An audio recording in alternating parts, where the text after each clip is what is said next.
Welcome, ladies and gentlemen, to InCast, episode 2, numero dos. Today we'll be speaking English, speaking about IELTS with our new guest for today's week. We have, can you present yourself, please? Yeah, sure. My name is Jasmine. I am 16 years old. I'm turning 17 soon, though, and I have recently taken IELTS 2 times, actually. Oh, that's wonderful. We'll be getting into the juicy parts quite soon. So today we're mainly here to discuss how, the other 8.5 IELTS holder was able to get this phenomenal mark, not once, but twice, as a matter of fact, seeing as how you got your IELTS twice, which is actually great, right? And we'll be discussing about the inner workings of IELTS, how you can score an 8.5 yourself. Who knows, maybe a 9. I'm nobody to say that, right? And of course, we're going to be discussing the inner intricacies of IELTS itself. All right, so first and foremost, can you tell me about your 2 IELTS attempts? Why did you take it twice, right? Well, maybe I should start with my, what I wanted to take from IELTS initially. Initially, my aim was to get a 9 from IELTS, as I've stated in past interviews. But my first attempt, my writing wasn't strong enough in my first attempt, and I can say the same for my second attempt. I got 6.5 from writing on my first and 7 on my second attempt. Everything else was the same. Yeah. So that's why I take it 2 times. Gotcha. Is there going to be a third? Yeah, it is. Yeah, right? Yeah. You're just going to keep on going until you don't get that 9, right? Yeah.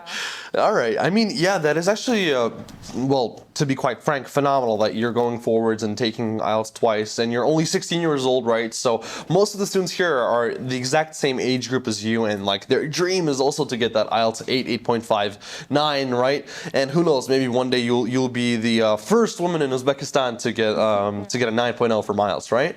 Which would be great, right? One of our students, that's a free car for you, by the way. I mean, not to promote it or anything, right? But all right.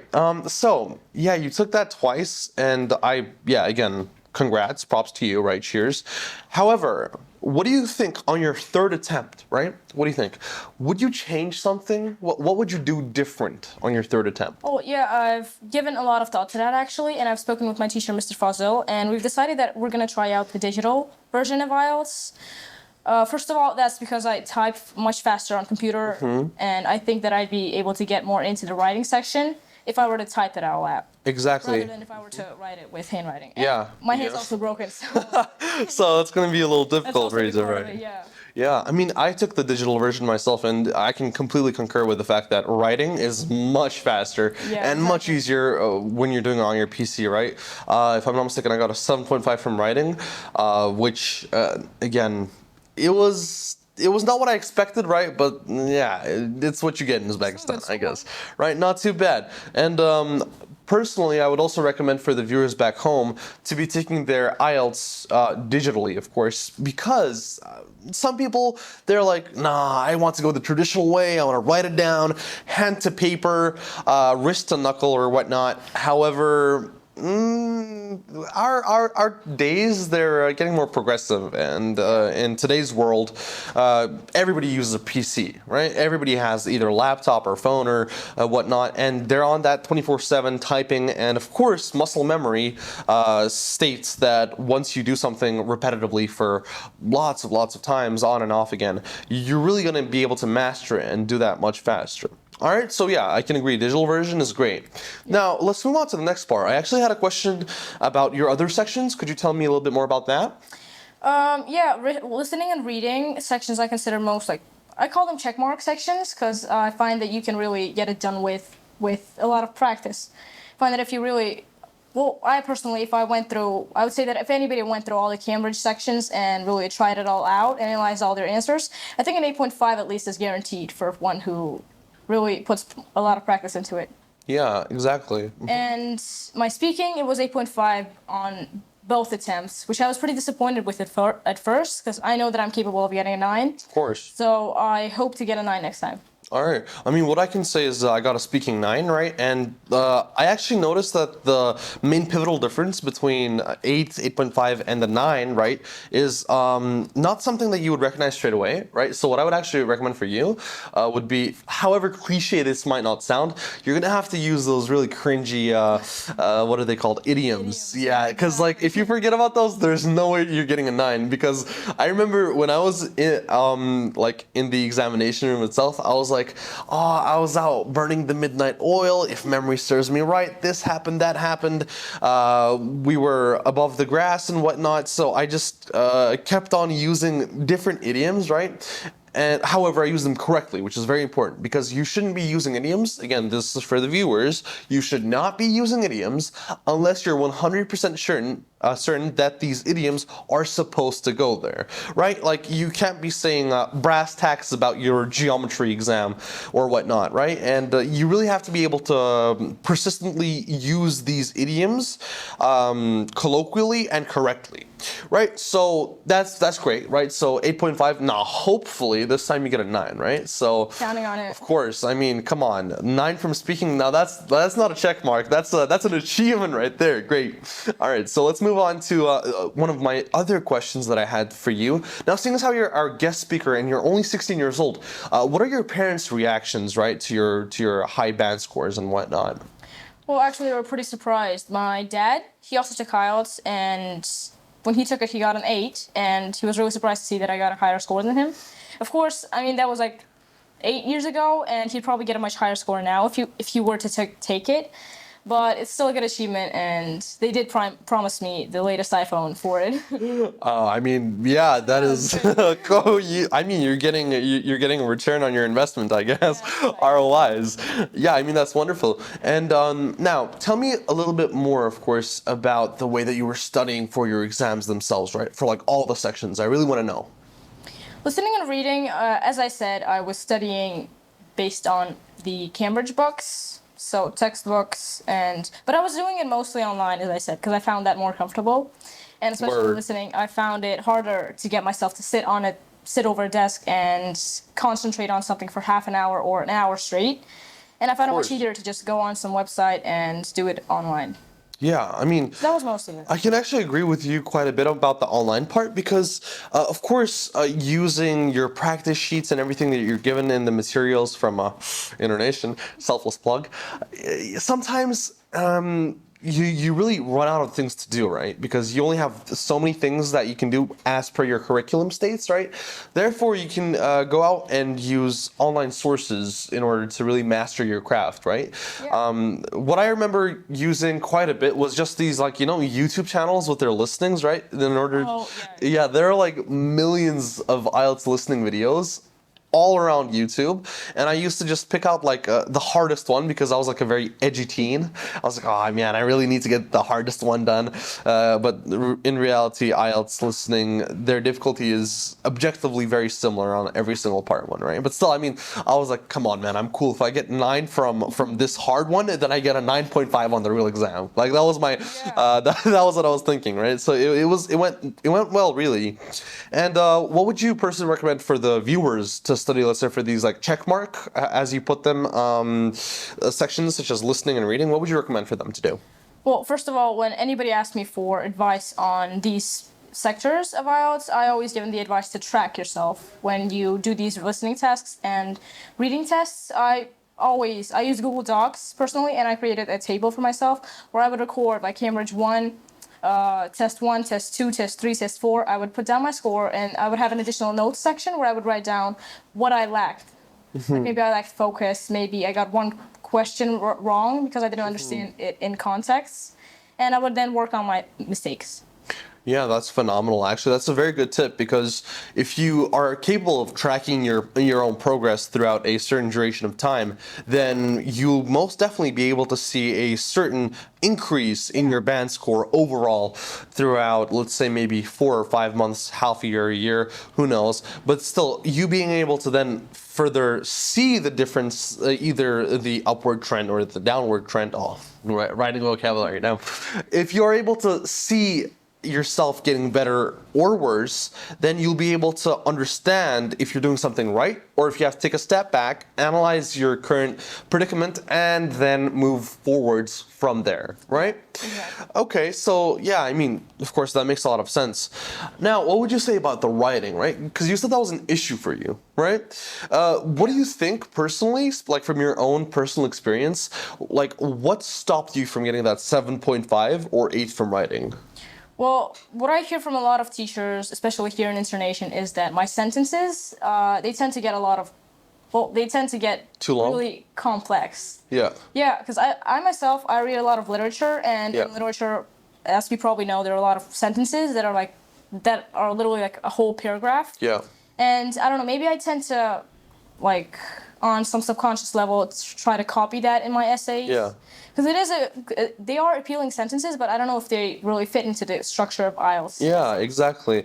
Because I think that one of the most important notions that a student has to understand is the implicity of IELTS itself. In writing, right, there's their own, they live in their own kind of world, Yeah. per se, right? They have their own structures, Their own they have, they have their own framework. That's very well said, right?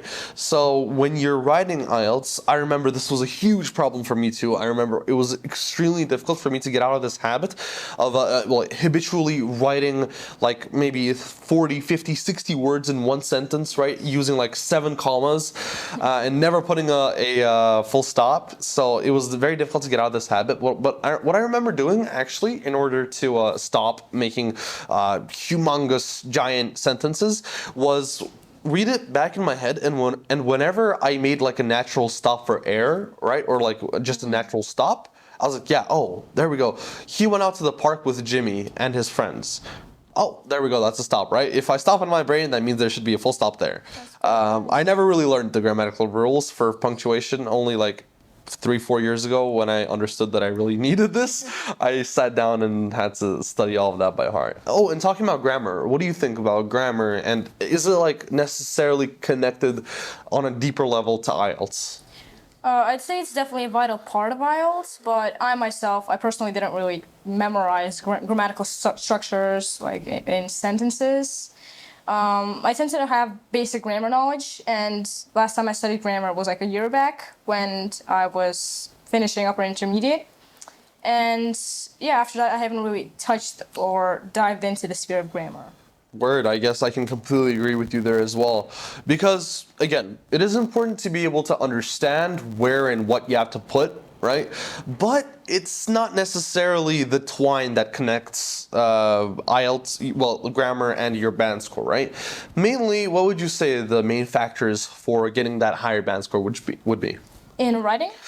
No. Just like generally, like if we're talking about grammar, right? What would be the more important parts of grammar, of English grammar, that you would have to know in order to get that higher band score?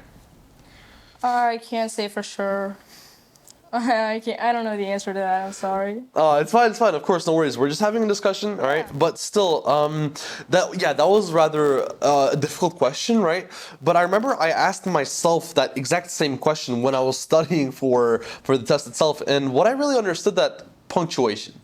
Honestly, punctuation and capitalization. However easy that might not sound to capitalize your words, in your writing, if you don't capitalize like a month, like a day, or like a location, place, right? Then they're gonna perceive that as a mistake. And I remember like there was just this very funny moment in my life, right? Where I had this one friend who took the IELTS exam. He got a 4.5, and I asked him from writing, and I asked him, hey man, if you tried to fail, you wouldn't be able to get that low of a score. And I knew that he really like spoke and wrote in English like decently, right? For at least 6 or 7.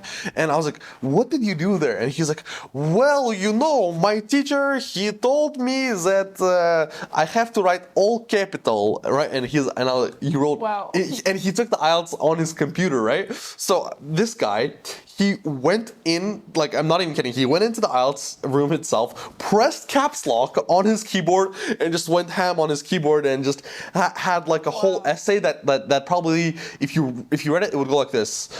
In this day and age, people have transformed society, and so forth. Like, just imagine, the examiner would have been flabbergasted, right?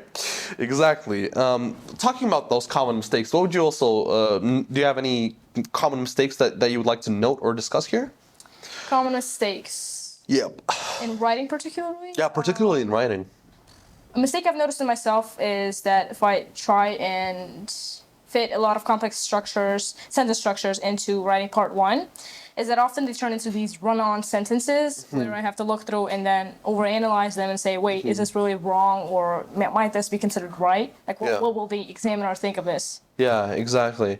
I can also agree with that completely, seeing as how when you add too much to a sentence, right, the sentence just becomes too complex for your adamant reader to be able to analyze that information and like objectively give you a higher band score. Because if they don't understand, no matter how good your sentence is, if they just don't understand its essence, right, its meaning, then they're going to be like, 4.5. Go away. It would be similar to writing in all caps, right? So of course that is quite a mistake that you have to know, right? I also have a mistake that I sometimes, actually no, I did that on a regular basis, where I would make one of my 4 paragraphs in task 2 especially, like exuberantly too long, and the rest of them would be like 50, 60 words. I don't know why that would happen, right? So like I'm writing. I finish the introduction, the body 1, and then I'm like, body 2, I have to write like 100 words here, minimum, in my brain. And I'm like, okay, I write a lot, and then I'm left with like 30 words for my conclusion. And then we have, in conclusion, comma, although in these days, mobile phones have become a necessity. It is not good. Done. That's it. And my conclusion is just plain, right? Okay. So yeah, like you also have to take into consideration the length of your overall paragraph structures and whatnot, right? Yeah. Now, what else can we talk about? I actually think that an interesting thing that the viewers would like to hear from you would be your future plans with this IELTS 8.5 band score and whatnot. Well, I can't see IELTS 8.5 or 9 relating directly to my future plans, since my future plans is to apply for a scholarship in university abroad. And I think you've probably heard of them not really focusing on IELTS, since they consider it a checkmark proportion, I can call it. So if you have IELTS 7.5 or higher, they don't really focus on IELTS. Like whether you got an 8.5 or a 9, it doesn't really make a difference to them. Exactly. Mm-hmm. So I'd say currently I'm working on SATs too, and sort of doing IELTS on the sidetrack, focusing mainly on writing. Exactly. Yeah. That's perfect, right? Because mainly if you're going to want to study somewhere in America, right, then SAT is your main thing, right? And then of course your supplementary essays and whatnot on Common App, but that's just a whole other discussion for a whole other day, right? So I can agree that especially when preparing to study abroad, especially in America, IELTS is not as tremendously important as you guys think, right? Like if you have 7.5 or 7 from IELTS and above, right, then it's all the same, right? Be it 7.5 or 8.5, 1 mark difference, they're really not going to care too much. However, if you really want to somehow integrate IELTS into your life, then maybe for your work you're going to need that more than you will need that for your studies, right? Because again, as this has been stated in the previous episode of InCast, right? We know that IELTS really opens up lots of doors, especially in Uzbekistan or in other countries where English isn't their main spoken language. If you really have that high IELTS band score, if you are proficient in the language and can speak well, then you really have lots of different opportunities opening up for yourself, right? What else do you think about the work and how it's connected to IELTS? Have you ever had any experience working? Like yourself? Working, I have taught a few students, but I wouldn't really call it a job, because at most I think it would have been like 3-4 weeks. I'm teaching 1 student right now, but it's 1 student and she's gonna take IELTS soon too. Yeah. All right. Is she like your proper student, or are you just doing it like as a friend? She is a proper student. All right, so I mean, yeah, really starting to teach from 16 years old. That's wonderful, right? I'm really glad actually to be seeing that nowadays we have so many more people getting these IELTS 8s and 8.5s, right? Especially lots of our own students from Internation, which is just honestly phenomenal. And of course, it's important to note that when you have this high IELTS band score, right, although it's not going to help you as much, in your studies, right, in your future study prospects abroad, it really can help you get some notoriety here in Uzbekistan, right? Because our country is developing rapidly, one could say, right? And if you have that higher IELTS band score, then you really be able to do lots of things with your future career, right? That's the main beauty of the English language here in these countries, right? Now let's move on to the somewhat conclusion part of this little discussion that we had, right? This InCast. I really want to know, right? Let's say 5 to maybe even 10 years from now, right? With all this hard work and effort that you're putting into IELTS, will you even remember what this is, right? Will you even remember these days? I think I'll definitely remember the results. I mean, the Exactly. process, it was full of difficulties.